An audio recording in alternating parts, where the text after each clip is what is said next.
I'm Louis-Marie Guérif. I'm Digital Ethics Officer at Piano. I come from the tech background. I started 14 years ago as a tech consultant, and now I'm in charge of making sure that the products and the company complies with several laws, of course, personal data protection laws, but also everything related to broader to ethics like artificial intelligence, and digital frugality, corporate social responsibility, etc. So I'm coordinating all these ethics topics across the company and the product.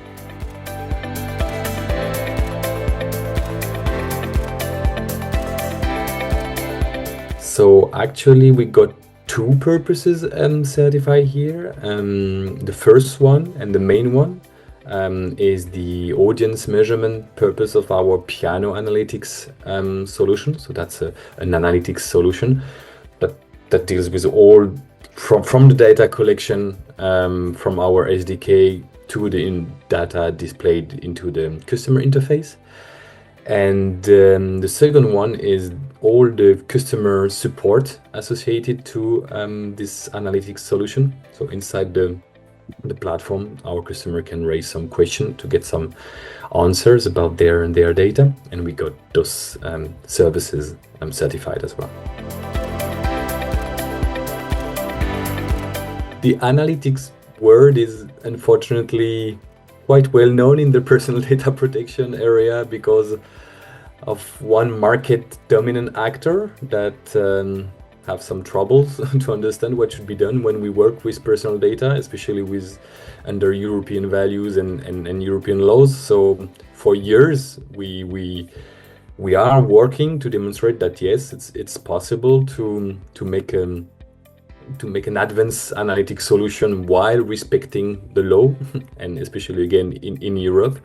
So when we saw the first certification scheme validated by the EDPB, we jumped basically on the occasion to officially and independently confirm that everything that we were and still are doing in terms of data protection are, let's say, officially GDPR compliant.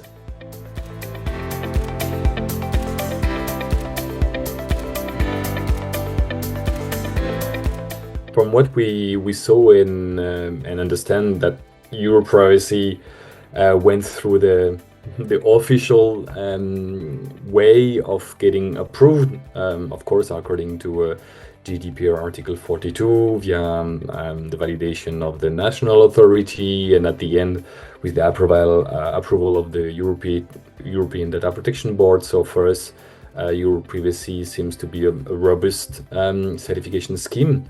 And just like we work on security side with ISO 27001, for instance, or already at data protection level with our binding corporate rules that have been also approved by the EDPB, Europrivacy is an additional layer of accountability proof, I would say, that we will put in place to demonstrate that everything that we have, our contractual documentation sets, the privacy by design, of course, the technical and organizational measures, etc. So validate that everything that we are doing again is correct and accurate according to the latest state of the art. So it's true for now, but also in the future, because we will now get into a yearly verification and process with the surveillance audit, of course.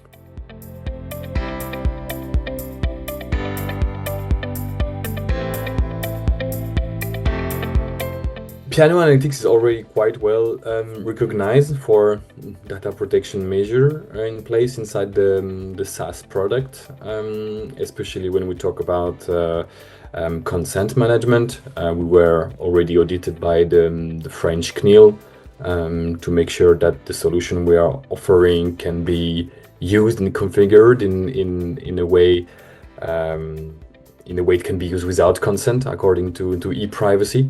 We are one of the first audited and listed on the CNIL side.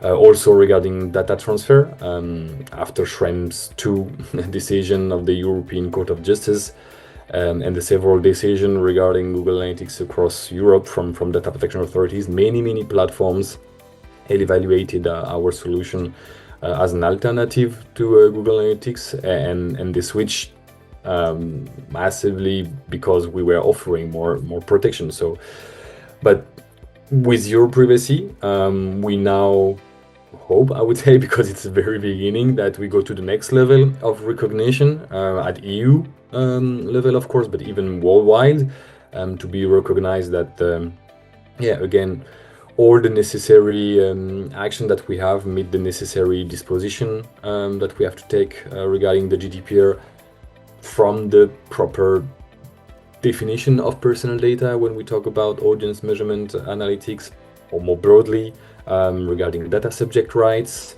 especially with end users terminal ID, and of course again and again the appropriate safeguards when we talk about transfer. So Europrivacy for us is the next step as a global, not only be recognized on specific points step by step, but as Europrivacy is a global one according to GDPR 42, then we think just like ISO 27001 is our accountability.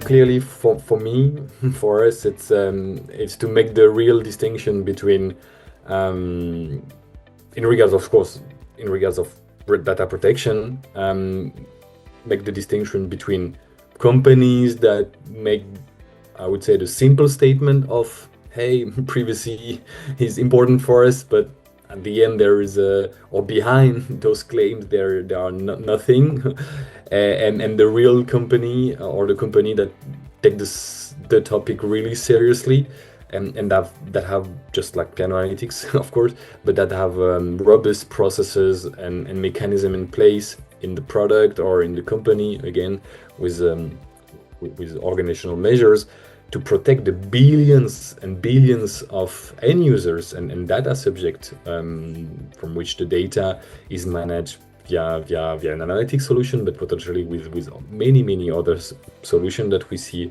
online. So we really think and hope it will make the clear distinction between the actors and the company that really have strong protection in place compared to the other that just claim it, basically.